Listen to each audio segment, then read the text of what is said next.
Hi, friends. The last video was a little over 10 minutes, and this one looks like it will cover a lot, but I think we can knock it out in under 10 minutes. The Roman Empire. We went from the Roman Republic to the Roman Empire, and we start off with a piece of literature, a work of art called the Aeneid by the Roman author Virgil.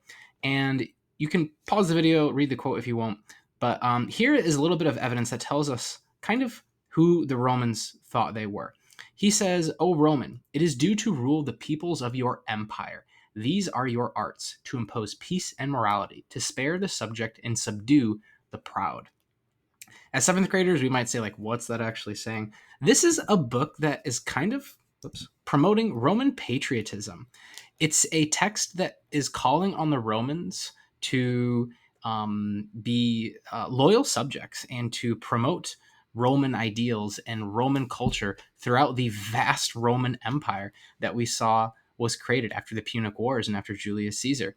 The Aeneid actually tells us the story of Aeneas, who was a character in Homer's texts in the Iliad and the Odyssey, and the story is fictional, and it takes the role of Aeneas as he's traveling throughout the Mediterranean Sea, and the Punic Wars are mentioned. It's this book that kind of calls on the Romans, and it's telling them who they should be. We have ideas, again, borrowed from the Greeks, which we'll see again in a second, and it also serves to unite a large group of people.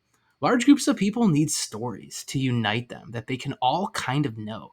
So you can kind of envision people throughout the Roman Empire, here in Rome and Gaul and Spain, maybe North Africa. They probably know about this story, and they know that this story is calling on them to live a certain way.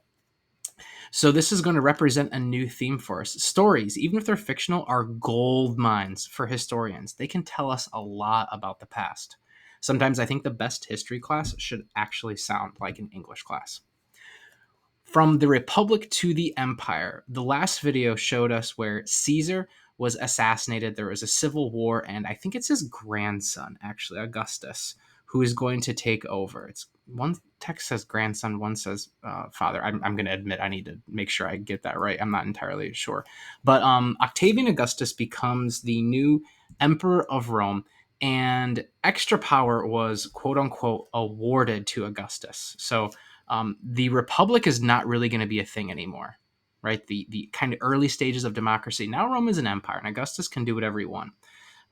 He claimed that the Senate would retain its power, but it didn't really have any. There was no veto, no shared power. As an example, I think Augustus said he would rule 20 territories and the Senate would rule 6, but almost the entire military was within the provinces of Augustus. So there's kind of this like uneasy relationship between the two.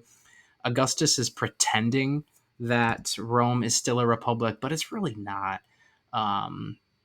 It's descended into an empire in which you have one person who has complete control.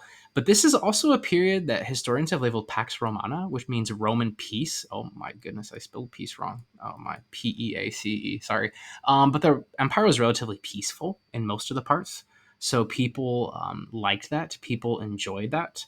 And ultimately, too, many of his reforms were popular, and he's generally viewed amongst the Roman people as like pretty cool. But again, these are the people that assassinated his father or his grandfather, and he's not going to have a great relationship with them. So we go back. Attempts are always made to put a check on someone's power. The Senate was unable to put a check on Augustus. He was too popular, and he could do what he wants, as I try to illustrate that with that visual. Hopefully that makes sense then too. But it also goes back to one other thing. Rome is still an empire. It controls all of this territory.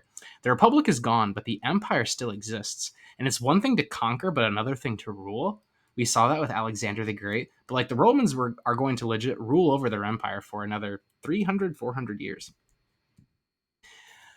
Caligula and Nero, the 5 good emperors, Marcus Aurelius and Commodus. Here are a lot of the figures that are going to be kind of the key players in the Roman Empire. We'll start off with Augustus, Caesar's adopted son.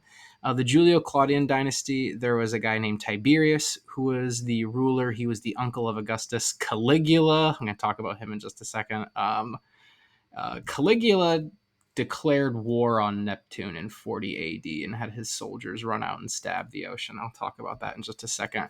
Then you had Claudius, the uncle of Caligula, and you had Nero, who set a giant fire in Rome, blamed it on the Christians, and was allegedly playing a lute while Rome was burning.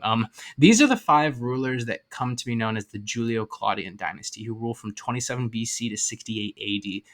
The important thing to keep in mind, you have Augustus, Tiberius, Caligula, Claudius, and Nero. These guys are all related in some way, shape, or form to one another, which again emphasizes that we have switched from an empire, switched from a republic to an empire. There's no republic here in this sense too, which again goes back to that theme we talked about in the last video. Republics and democracies are only as stable as the people who serve. Whoops.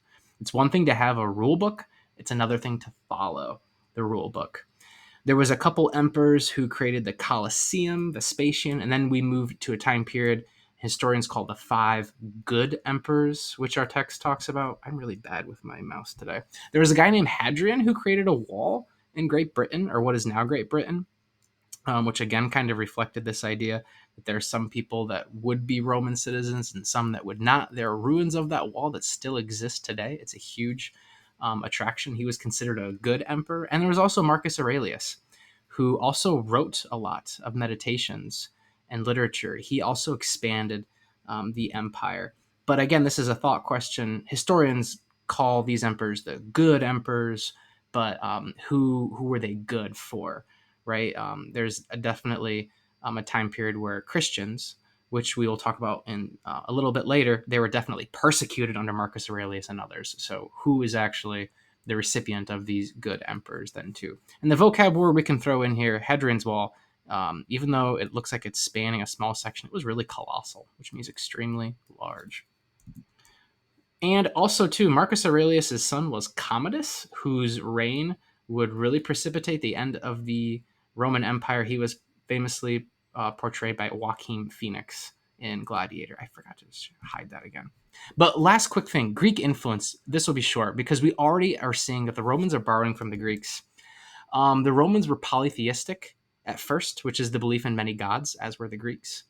Zeus to the Greeks was Jupiter to the Romans. They just changed the name. Athena to the Greeks was Minerva to the Romans then too. And it's kind of cool. We see here Zeus. The arches that the Romans borrowed. The arches were actually borrowed from the Etruscans, the people that used to live in the Italian peninsula before the Romans. We see then too that Rome is inspired by Athens, and that makes sense.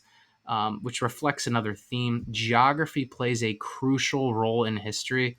Rome and Athens are not that far apart. I think it says 652 miles is what Google just said. You can fly by there and it takes 2 hours. Greek thought and culture would spread across much of the world. The Romans are on this list. Later on, the Europeans are on this list. This is the Arch of Constantine, which was created to commemorate a victory by the Roman Emperor Constantine, who we'll see. This is the Arc de Triomphe, which is noted in Paris and intended to represent the victories of the Greeks and the Parisians then too. And we see, look at these arches, arches, arches, arches. The School of Athens by Raphael. We have all these famous philosophers and artists, but here again are the arches in the background. Hopefully I didn't go over 10 minutes.